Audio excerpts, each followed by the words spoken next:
नमस्कार। आज के टॉपिक में हम बात करेंगे फिर से वही पीजीटी टीजीटी के बारे में, और आप लोग को बोर ना करते हुए आज का मेरा यही लक्ष्य है कि अच्छे से मैं जो है अच्छी चीज़ जो बहुत दिन से चली आ रही है, थ्योरीज तो कुछ हटके थ्योरी जो समाज से रिलेटेड तो है लेकिन कुछ इंटरेस्टिंग हो, उसमें कुछ अच्छा लगे आप लोग को, कुछ मज़ा आए पढ़ने में। क्योंकि मुझे लग नहीं रहा है कि आप लोग को वो क्या बोलते हैं किक मिल रही है जो मिलनी चाहिए। पढ़ाई के साथ साथ किक भी तो ज़रूरी है, तभी तो पढ़ेंगे, तभी तो अच्छा लगेगा। तो पहले देख लेते हैं वीडियो, छोटा सा इसको पूरा देखिएगा और बिल्कुल बोर नहीं होंगे आप लोग, क्योंकि ये समाज में जो मोमेंट्स हुए, जो चेंज हुए, उसके बारे में ही बताने की कोशिश करी है मैंने। और कुछ भी डाउट हो आप लोग को कमेंट सेक्शन में पूछिए, उसका जवाब ज़रूर मिलेगा। और कुछ गलत लग रहा हो, सही नहीं लग रहा हो तो वो भी बताइए कि इसको ऐसे ना करके ऐसे किया जाए।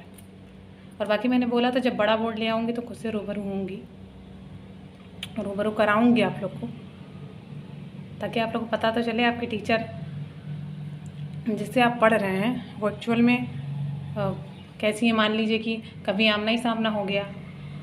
खैर, इन सब बातों को हटाते हुए हम लोग चलते हैं अपने टॉपिक पे। सोशल चेंज का मतलब तो पहले बता देती हूँ, फिर बताती हूँ क्या क्या पढ़ाऊँगी। सोशल चेंज का मतलब होता है prevent and often disturbing features of contemporary life. ठीक है, तो इसका मतलब वो कभी कभी कोई प्राय चेंज हो जाते हैं जो कि डिस्टर्ब करते हैं सोसाइटी को, जो कि हिला के रख देते हैं कभी कभी कि अरे ये क्या हो गया, जैसे दंगे हो गए, उसको सोशल चेंज में आता है। वो दंगा हुआ, अजीब चीज़ हो गई, और कुछ बदलाव पॉजिटिव भी होते हैं, कुछ बदलाव नेगेटिव भी होते हैं। तो चेंज का मतलब होता है बदलाव, तो वो नेगेटिव और पॉजिटिव भी होते हैं। सोशल मूवमेंट जो होते हैं वो बड़ा परिवर्तन लाते हैं, क्रांति कभी कभी ले आते हैं। मार्क्स भी पढ़ा होगा तो क्रांति भी ले आते हैं। तो आज मैं उसके बारे में नहीं पढ़ाऊँगी कि क्रांति के फीचर्स फलाना ढिकाना, वो सब नहीं पढ़ाना है मुझे। सिर्फ अभी पढ़ाना है कि कौन से मूवमेंट थे, ताकि आप लोग का इंटरेस्ट जागृत हो, जो कि हमें लगता है सो गया है। पढ़ते पढ़ते आप लोग भी सो गए और इंटरेस्ट भी सो गया। ठीक है, अब ये आता है नेक्स्ट, देख लेते हैं कि ये होता है मॉडर्न सोसाइटी में हो चाहे कोई सोसाइटी हो, उसमें बहुत ज़्यादा रहता है, लेकिन सोसाइटी को मॉडर्न बनाने के लिए ही मेनली ये रहता है। मतलब बदलाव क्या होता है, रूढ़ियाँ लोग बांधते हैं कि जैसे बोलेंगे घूंघट करो किसी लड़की को। आजकल की लड़कियां घूंघट करेंगी नहीं, भाई करें भी क्यों, जब आपने स्टेज पे बिठा के उसको सबको पूरे समाज को दिखा दिया, लो इसका मुंह देख लो, या फिर वहीं घूंघट कराया करिए आप लोग, सीधी बात है। आपने समाज को दिखा दिया, अब उसके बाद क्या करना है आप लोग को, पेट भी दिखा दिया, मुंह भी दिखा दिया। ठीक, उसके बाद आप लोग कह रहे हैं कि भैया पूरा सर ढक के रहो, कहीं कहीं तो मुंह भी ढक के रहो, शहर में रहो तो देहाती सोच रहो, दुनिया को दिखाने के लिए कुछ नहीं है। लेकिन अब समाज को दिखाने के लिए ये है कि भाई हमारी बहू है और वो इतना इतना करती। अब लड़कियां क्या करेंगी, सोशल चेंज लाने की कोशिश करेंगी कि मुझसे नहीं होगा, आजकल की लड़कियां कर रही, घुटन सी हो रही है, नहीं करूँगी। तो ये सब चीज़ें किस चीज़ में होंगी, अब सोचिए। ये चीज़ भी कभी देखिएगा एक सोशल मूवमेंट का रूप लेगी आगे आने वाले समय में। जैसे एक बार मैंने बताया था शादी नाम की संस्था ख़त्म हो जाए, क्योंकि कंपेटिबिलिटी इन्हीं सब चीज़ों से आती है कि आप समझें अगले को। आपकी सभ्यता आपकी आंखों में होती है, ना कि आपकी संस्कृति आपकी आंखों में होती है, ना कि वो घूंघट कर लेने से या फिर किसी भी तरह से। जो सही है, सही संस्कृति से बिलोंग करते हैं लोग, वो खुद उसका पालन करेंगे।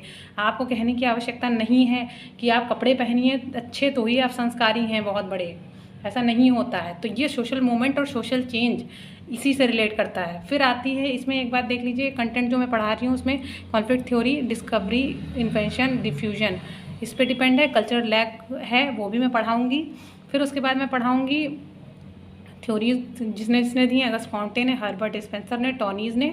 फिर नेक्स्ट आता है कैसा नेचर है इसका, वो ये सब बात का है। बात का मतलब नेक्स्ट लेक्चर, अगर लेक्चर लंबा होने लगा तो मैं इसको नहीं कवर करूँगी। फिलहाल जो आज का कंटेंट है वो मेरा है केवल मूवमेंट्स। चेंज तो मैंने बताया, मूवमेंट्स के बारे में बताऊँगी कौन कौन से मूवमेंट्स हुए। जैसे 3-4 टाइप के मूवमेंट मेन इंपॉर्टेंट थे जो आप लोगों को एग्ज़ाम के पर्सपेक्टिव से याद करना या पढ़ना बहुत ज़रूरी है। Dalit movement, OBC, women's and next आता है आपका पीजेंट मूवमेंट। पीजेंट मूवमेंट तो अगर आपने हिस्ट्री पढ़ा होगा या आप तैयारी कर रहे हैं पीसीएस की, तो उसमें पीजेंट मूवमेंट में तो पढ़ा होगा, बिरसा मुंडा हो गया, तेलंगाना हो गया, तेभागा हो गया और खेड़ा हो गया, बहुत सारे ऐसे मूवमेंट हैं। लेकिन महिला आंदोलन कम पढ़ा होगा क्योंकि महिलाओं की भागीदारी नहीं रही उसमें, तो महिला भी पढ़ाऊँगी। फिर दलित, फिर नेक्स्ट आता है ये आपका अदर बैकवर्ड क्लास वाला मूवमेंट, कैसे आई, क्या हुआ, तो देख लेते हैं वुमेन्स का। तो वुमेन में पहले सबसे पहले सेवा, इसको याद रखिएगा, सेवा। सेवा क्या था? सेवा का फुल फॉर्म था self employed women association. Self employed मतलब अपने आप वुमेन जो है कहेंगी मैं अपने आप को एम्प्लॉयड कर लूँगी, मैं खुद नौकरी कर लूँगी, मैं खुद को पैसा दे लूँगी। और उस समय की बात मैं बता दूँ, 70,000 महिलाएँ, 2006 की बात है, 70,000 महिलाएँ इसमें खुद एम्प्लॉय की अपने आप को। और सोचिए कितना ज़्यादा ये आंकड़ा रहा है, उस ज़माने की बात है 2006। अगर आप सोच रहे हैं ना, तो उस समय भी ये आंकड़ा बहुत ज़्यादा है, नहीं होती थी। अब जब कार्यबल में महिलाएं नहीं है तो उस समय होना कैसे पॉसिबल हो सकता है, सोच के देख लीजिए ये चीज़ खुद ही। फिर उसके बाद इनका महिला कोष बनाया गया, जिसमें कि महिलाओं को हेल्प देना, उनका जो भी सेल्फ हेल्प ग्रुप्स हैं, अब सब सारी योजनाएँ चल रही हैं उसके लिए। अब तो stand up India, startup India, SC/ST महिलाओं के लिए बहुत सारी चीज़ें अब आ गई हैं। लेकिन पहले की बात अगर हम करें तो ये सारी चीज़ें थी जो कि बुक्स में दिया रहता। अब एड ऑन हो रहा है, जो नई बुक्स आ रही हैं उसमें, ठीक है। लेकिन कई में तो है भी नहीं, वही पुराना लेके चल रहा है। तो स्टैंड अप स्टार्टअप याद रखिएगा, कन्या विद्याधन योजना, बहुत सारी योजनाएं चल रही हैं, लक्ष्मी योजना। महिलाओं को, बच्चियों को आगे बढ़ाने के लिए गवर्नमेंट बहुत सारी योजनाएं चलाती आई है और चलाती आ रही है और चला रही है, तो उसका फ़ायदा उठाइए, जागरूक होइए। महिलाएं जितनी भी हैं और मुझे सुन रही हैं, जागरूक होइए, पढ़िए और पढ़ाइए। और यही शिक्षित होकर के समाज को बढ़ाने का तरीका है। आप शिक्षित होंगी तो समाज शिक्षित होगा, क्योंकि आप ही नींव हैं, आप ही माता हैं, आप ही बहन हैं। एक पुरुष को सभ्यता केवल एक स्त्री सिखाती है, कभी बहन के रूप में, कभी माता के रूप में, कभी पत्नी के रूप में। देखा होगा, सामान कोई देना है, कुछ भी करना है, कपड़े धोना है, सब कुछ मोस्टली स्त्रियाँ ही करती हैं। अब मैं ये नहीं कह रही हूँ कि पुरुष कुछ करते ही नहीं, पुरुषों का काम है कमाना और जीवन यापन कराने के लिए साधन को इकट्ठा करना, वो बाहर जाना हुआ करता था। लेकिन अब के ज़माने में महिलाएं कंधे से कंधा मिला के काम कर रही हैं, तो फिर भी वो घर आके काम कर रही हैं। ऐसा नहीं है कि वो अपनी जिम्मेदारियों से भाग रही हैं। एक्सेप्शन देखिए, बार बार यही कहूँगी, हर जगह है। कुछ लोग तुरंत हाथ उठाएंगे, तुरंत कमेंट करेंगे नहीं एक्सेप्शन है मैम, कोई नहीं करता। ऐसा नहीं, करते हैं लोग और नहीं भी करते हैं लोग, तो उसकी वो चीज़ें अलग हैं, उसमें जाना थोड़ा सा डीप हो जाएगा। तो ये सारे मूवमेंट्स है, उनको याद रखिए। फिर नेक्स्ट हम लोग मूवमेंट पे आते हैं, वो है हमारा पीजेंट मूवमेंट। पीजेंट में हमने बताया तेलंगाना मूवमेंट। तेलंगाना जो हुआ वो किस लिए हुआ? तेलंगाना मेनली था, तेलंगाना में हुआ, पहले तो ये बात याद रखिए। फिर उसके बाद हुआ क्यों हुआ? इसलिए हर जगह वही बात थी कि किसानों को परेशान किया जा रहा था, उनको हर जगह से नई फसलें हो रही हैं तो भी वो काम करें, तब भी वो उनको लगान दे। क्यों लगान दे भाई? किससे, क्या उन्होंने किसका कर्जा खाया हुआ है जो लगान देंगे भाई?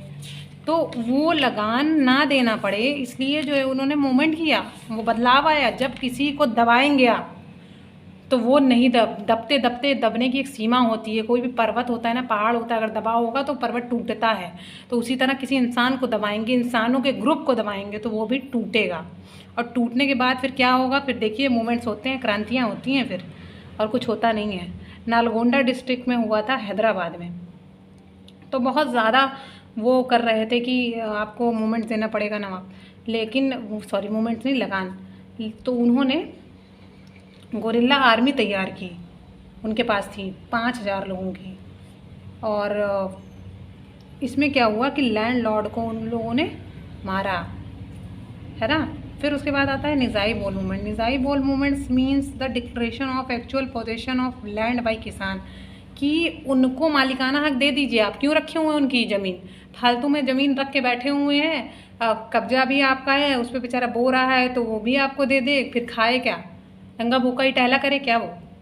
ये लोग ऐसे ही चाहते थे, इंसान को इंसान नहीं समझते थे, जानवर समझते थे। वो तो कहिए इतना संविधान का अमेंडमेंट ना हुआ होता, इतनी जनता जागरूक ना हुई होती, इतनी सरकार जागरूक ना हुई होती, तो फिर क्या ही होता। तो बहुत ज़्यादा टाइम लगा, लोगों ने अपने दम पे चीज़ें करी हैं। अब आगे अकेले गांधी जी को देख लीजिए, उस समय पे करोड़ों की भीड़ इकट्ठा कर लिए करते थे, सोशल मीडिया का कोई ज़माना नहीं था।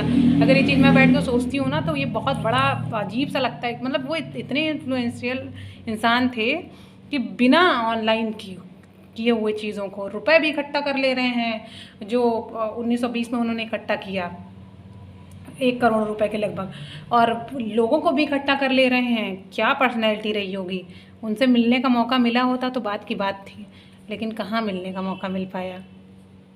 फिर उसके बाद हुआ land grab movement. Land grab मतलब ले लिया, घसीट लिया। तो मूवमेंट 1970 में हुआ था बस्ती में। बस्ती कहाँ है बताइए, बस्ती कहाँ है? बस्ती यूपी। तो बस्ती में हुआ। बस्ती में ये मूवमेंट था कांग्रेस के against and ex zamindar at the all India level. हर जमींदार जो कि ऑल इंडिया लेवल पे हुआ था इसमें। तो इसमें क्या नारा था? मुस्लिम हरिजन भाई भाई, हिंदू जाति कहाँ से आई, व्हाट इज़ दिस। अब देखिए अजीब ही चीज़ हो गई ना। अब हिंदुओं को बदनाम किसने किया? उन्हीं की कास्ट ने किया कि नहीं किया? अब ये गलत बात है ऐसे करना, और ये सब मूवमेंट चलाना। शुरू से ये हुआ फूट डालो राज करो, बहुत गलत चीज़ें थी। ये अब चीज़ें सही हो गई हैं कई। ये अंग्रेज़ों ने तो वो किया और वही प्रथा को धीरे धीरे लोगों ने अपनाया और फूट लड़वाई। चाहे क्षेत्रीय लेवल पे देख लीजिए, चाहे आप देश के लेवल पे देख लीजिए, या फिर और भी जाइए रेशियल लेवल पे देख लीजिए, तो हर जगह का यही है। हमारे यहाँ की बात नहीं है केवल, हर जगह का यही ड्रामा है कि जहाँ भी जाओ अंग्रेज़ों ने क्या किया, 2 राष्ट्र करो और फिर भाई आपस में लड़ते रहेंगे लोग ज़िंदगी भर। क्या कर पाएंगे? देख लीजिए क्या हुआ, south Korea north Korea, south Sudan north Sudan, अपना भारत पाकिस्तान। बहुत बहुत ज़्यादा हर जगह यही हुआ है। वो लोग बेचारे लड़ रहे हैं, कोई गलती नहीं है किसी की इसमें, अपना तो करके उस समय हो गया काम। फिर वो वुमेन मूवमेंट हमने बता दिया आप लोगों को। फिर नेक्स्ट आता है दलित मूवमेंट। अब दलित मूवमेंट तो पता हो जाएगा, लेकिन ये तो पता चलना चाहिए उससे पहले कि दलित कौन होते हैं। दलित वो होते हैं जो अनटचेबल्स होते हैं। कहते हैं ना, वो तो छुई मुई का पौधा होता है, कहता है टच मी नॉट, है ना, टच मी नॉट, छुओगे तो मुरझा जाएंगे। लेकिन इनको छूने से ये होता था, इन लोग को लगता था कि इनकी शुद्धता ही ख़त्म हो जाएगी। जो मैंने पॉल्यूशन और उनका सिद्धांत बताया था ल्यू डुमोंट का, तो उसका मतलब था, बताया था उसमें। काफ़ी याद है कि नहीं याद है? सब भूल गए हैं लग रहा है। कोई बात नहीं, कमेंट सेक्शन में बताइए अगर आप लोग को याद है तो। कि हाँ हमारे बच्चे तो लग रहा है खाए बैठे हैं। फिर उसके बाद होता है कि कौन कौन से मूवमेंट हुए। तो महार दलित मूवमेंट हुआ, ये भीमराव अंबेडकर की अध्यक्षता में 1956 में मास मूवमेंट हुआ था। 500,000 ऑफ पीपल नागपुर के इसमें बुद्धिज़्म अपना लिया था उन लोगों ने। ठीक, फिर आता है श्री नारायण धर्मा परिपालना मूवमेंट। तो ये मूवमेंट हुआ था, श्री नारायण पालना जी ने चलाया था केरला में। केरला की जनजातियाँ बहुत ज़्यादा अपने आप को दबा कुचला महसूस करती थी उस समय पे। फिर एक आया था मूवमेंट द्रविड़ काजीगाम मूवमेंट। दलित संघर्ष समिति बनी ताकि दलितों को आगे बढ़ाया जा सके। ये वीडियो ज़्यादा लंबा हो जाएगा तो आगे मैं इसको बताऊंगी। तो कोई भी डाउट हो, कुछ भी हो, आप पूछिए कमेंट सेक्शन में। और ठीक है, नमस्ते, धन्यवाद।